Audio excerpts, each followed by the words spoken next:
कृष्णापुर नाम का एक गांव था। उस गांव में मुरली नाम का एक आदमी रहता था। उसके पास दो बैल थे जिनका नाम था रुद्र और बसवा, और एक गर्भवती गाय थी जिसका नाम था गौरी। वो उनकी बहुत अच्छे से देखभाल करता था। उसके बैल खेत जोतने में उसकी मदद करते थे। एक दिन वैभव नाम का एक व्यक्ति मुरली के पास आया और बोला, मुरली, क्या हालचाल है तुम्हारे? कुछ नहीं भाई, तुम बताओ। तुमने तो इतने दिनों मेरे घर आना ही बंद कर दिया है। आज कैसे याद आ गई मेरी? क्या बात है? मैं थोड़ा काम में बिजी हो गया था। संक्रांति का पर्व पास है। हमारे गांव में इस साल भी बैल की दौड़ होने वाली है। अभी 10 दिन बाकी हैं। क्या तुम भी अपने बैलों को तैयार कर रहे हो? मेरे बैल तो इस दौड़ के लिए पूरे साल तैयार रहते हैं। मेरे बैलों को इस साल भी हर साल की तरह जीत मिलेगी और मैं ही जीतूंगा वो पुरस्कार की 20,000 रुपए की राशि। ठीक है मुरली, अच्छा हुआ मुझे पहले ही पता चल गया। यदि तुम्हारे बैल प्रतियोगिता में भाग ले रहे हैं तो मैं अपने बैलों को नहीं लाऊंगा, वरना हर बार की तरह इस बार भी हारना ही पड़ेगा। यही पूछने आया था तुमसे। इस तरह उन्होंने कुछ देर बात की, फिर वैभव वहां से चला गया। मुरली ने अपने बैलों को देखकर कहा, तुम दोनों को इस बार भी रेस जीतकर दिखानी है। इस दौड़ को जीतने से जो पैसा मिलता है उसका मैं अपने खेत में इस्तेमाल करता हूँ। खुद भी आराम से रहता हूँ और तुम्हें भी खिलाता हूँ। ये कहते हुए उसने अपने बैलों को धन्यवाद दिया। अगले दिन जब मुरली सुबह उठा तो उसे अपना एक बैल बसवा मरा हुआ मिला। ये देखकर मुरली पर दुख का पहाड़ टूट पड़ा। हे भगवान, ये क्या हो गया? बसवा की सेहत तो एकदम सही थी, फिर अचानक मर कैसे गया? जब वो इस तरह फिक्र कर रहा था, उसके दूसरे बैल रुद्र ने कहा, मुरली, कल जब तुम सो गए थे तो एक आदमी जिसने अपना चेहरा और शरीर ढांक रखा था, उसने यहाँ आकर बसवा को मार डाला। मैंने तुम्हें कई बार आवाज भी दी थी, लेकिन तुम गहरी नींद में थे शायद। इससे मुरली नाराज हो गया। मैंने किसी का क्या बिगाड़ा था कि उन्होंने मेरे अच्छे खासे बैल को मार डाला? क्यों किया किसी ने ऐसा?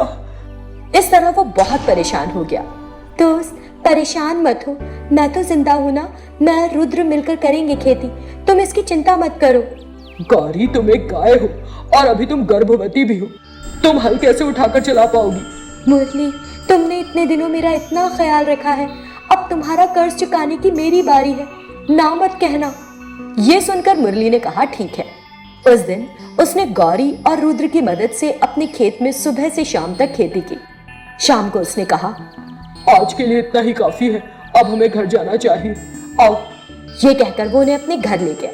घर पर बसवा बैल की जगह खाली देखकर मुरली फिर दुखी हो गया। मैंने भविष्य के लिए कितनी चीजें सोच रखी थी। मुझे पूरा विश्वास था कि इस साल भी रुद्र और बसवा ही दौड़ जीतेंगे, लेकिन अब ऐसा कुछ नहीं हो सकेगा। मेरा प्यारा बसवा नहीं रहा, लेकिन मुझे ऐसा लग रहा है कि वो अभी भी मेरी आंखों के सामने है। इतना कहकर वो रो पड़ा और गाय से बोला, गौरी, तुमने आज खेत में काम करके मुझ पर जो एहसान किया है, गर्भवती होने के बाद भी तुमने मेरे साथ इतनी मेहनत की। सच में तुम लोगों के रूप में ईश्वर ने मुझे अच्छे दोस्त दिए हैं। उसकी बातें सुनकर रुद्र और गौरी को भी बहुत दुख हुआ। अगले दिन जब वो उन्हें अपने खेत में ले जा रहा था, वैभव ने देखा, तुमने अपनी गाय को भी लगा लिया अपने खेत जोतने के लिए, जबकि तुम्हारी गाय गर्भवती भी है ना? मुरली अपनी बेबसी पर रो पड़ा। और मेरे पास कोई चारा नहीं है वैभव, किसी ने मेरे बैल को मार दिया है। इस तरह उसने बताया। ओहो, बड़े दुख की बात है।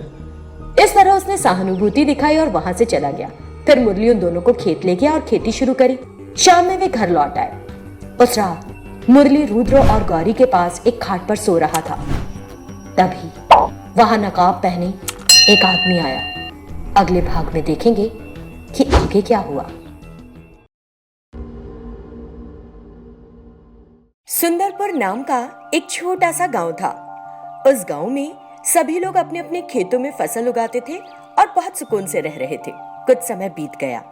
एक दिन रौनक हमेशा की तरह अपने गन्ने के खेत में गया। वहां जाकर क्या देखता है कि उसकी गन्ने की फसल नीचे गिरी पड़ी है।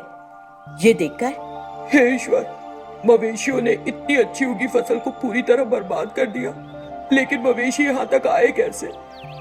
इस तरह वो बहुत परेशान हो गया। इस बीच एक विशाल काय भैंसा पड़ोस के खेत में घुसा हुआ फसल खाता और अपने पैरों से रौंदता हुआ दिखा। उस भैंसे को देखकर रौनक हक्का बक्का रह गया।